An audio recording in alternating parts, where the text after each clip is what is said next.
আসসালামু আলাইকুম। তো মাছগুলোকে খাবার দিতে চলে আসলাম পুষ্কিনির এখানে, মিনি পুষ্কিনি এটা আমাদের, আর বড় বড় পুষ্কিনি আছে মাশাল্লাহ। তো এখানে এখানে পাউডার খাবার আনছি, যেহেতু পোনা পোনা দিতে আছে, তেলাপিয়া মাছ, এখানে তেলাপিয়া চাষ করি আমরা। তো ছোটো পুষ্কিনিতে আমরা খাবার দিয়ে দিলাম মাশাল্লাহ।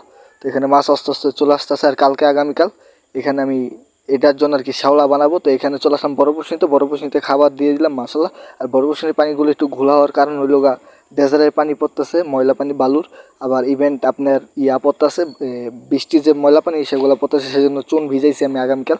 তো এখানে ভেড়াগুলো সাথে চলে আসলাম আমাদের এখানে। তো সকালের ওই জায়গার কাজ শেষ, মাছগুলো খাবার দেওয়া শেষ হয়েছে।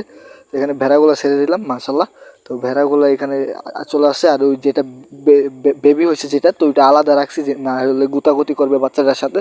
তো এগুলোকে ছেড়ে দিলাম আমি মাশাল্লাহ। সবাই মাশাল্লাহ বলবেন। এইখানে দূরে দিয়ে যাচ্ছে আস্তে আস্তে। তো এগুলো মাঠে চলে যাবে ইনশাল্লাহ। তো এখানে বেবিটাকে বাই করছি, বাচ্চাটাকে এবং বড়টাকে বের করে ভুসি দিছি। তো যেহেতু এগুলা 2-3 দিন পর, 4-5 দিন পরে ছাড়ি বেবি হওয়ার পরে, কারণ সাথে সাথে ছাড়লে কুকুরে অ্যাটাক করার সম্ভাবনা আছে। আর আমাদের একটা ভেড়ার বাচ্চা কুকুরে অ্যাটাক করছে, যারা জানেন না তাদেরকে বলতেছে, আর যারা জানেন তারা তো জানেনি। তো বাচ্চাটা খুবই দ্রুত, মানে খুবই স্পিড হয়েছে বাচ্চাটা মাশাল্লাহ, দেখেন কি ফাল দিতেছে।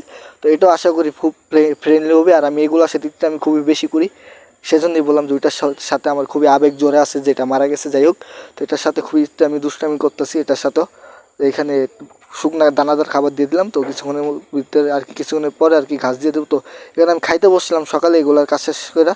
তো পায়ের ভিতরে রশি আটকে, সেজন্য আমি বের হয়ে গেছি, দেখছেন, এবং হাতে গামছা আর কি, হাতটা পয়সা বের হয়ে গেছে। তো আবারও আর কি আস্তে আস্তে দেখি পেঁচ ছুটে গেছে। তো এখানে মুরগির জন্য ওষুধ পানি দিতেছে, যেহেতু বৃষ্টি হইতেছে দেশি মুরগির বাচ্চাগুলোর জন্য। তো প্রচুর পরিমাণ বৃষ্টির কারণে হয়তো বা ঠান্ডা লাগতে পারে, আর আগেও ঠান্ডা লাগছে। তো আগের থেকে অনেকটা সুস্থ, আগে যেমন চোখে গুঁড়ো মিড়ো হয়েছে, তো এগুলো সবই গেছে, খালি 2-1টা আছে। তো এগুলো যাবে আশা করি। তো এখানে আর কি এগুলোকে ওষুধ পানি দিয়ে দিলাম, খাবার দিয়ে দিলাম। আমি অল্প অল্প ফিট ফিট প্রথম প্রথম ফিট খাওয়ানো কমাইতেছি, তো অল্প অল্প খাবার এখানে গম জাতীয় দিতেছি, ভিটামিন জাতীয় খাবারটাই বেশি দেওয়ার চেষ্টা করতেছি।